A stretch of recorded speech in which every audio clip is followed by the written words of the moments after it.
আরেকটু হলেই heart attack হয়ে যেত দুর্বার রাজশাহীর সমর্থকদের। তবে সেটা হতে দেয়নি তাসকিন আহমেদ, সেটা হতে দেয়নি জিসান আলম। ছক্কা খেয়েছেন 3টি, তবে রক্ষা করেছেন দুর্বার রাজশাহীকে। তবে সবচেয়ে অবাক করা ব্যাপার হলো এত সহজ সমীকরণও মিলাতে পারেনি রংপুর রাইডার্স। পয়েন্ট টেবিলের টপাররা দুইবার হেরে গেল দুর্বার রাজশাহীর কাছে। দুর্বার রাজশাহী যেন রংপুরকে টেনে মাটিতে নামালো, যেটা রীতিমতো একেবারেই অপ্রত্যাশিত। প্রথমে ব্যাটিং করতে নেমে নির্ধারিত 20 ওভারে 9 উইকেট হারিয়ে 119 রানের লক্ষ্য দাঁড় করায় দুর্বার রাজশাহী। আর 120 রানের জবাবে ব্যাটিং করতে নেমে শুরু থেকেই উইকেট হারাতে থাকে রংপুর রাইডার্স।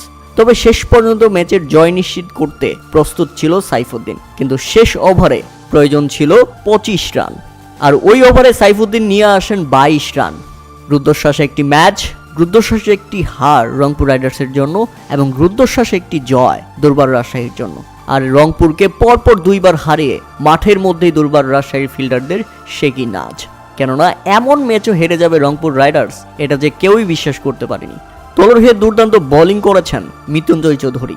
মূলত তার কাছেই হেরে গেছে রংপুর রাইডার্স। 4 ওভারে মাত্র 18 রান খরচায় তুলে নিয়েছেন 4 উইকেট। এছাড়া মোহর শেখ এবং তাসকিন আহমেদ 2টি করে উইকেট শিকার করে নিয়েছেন।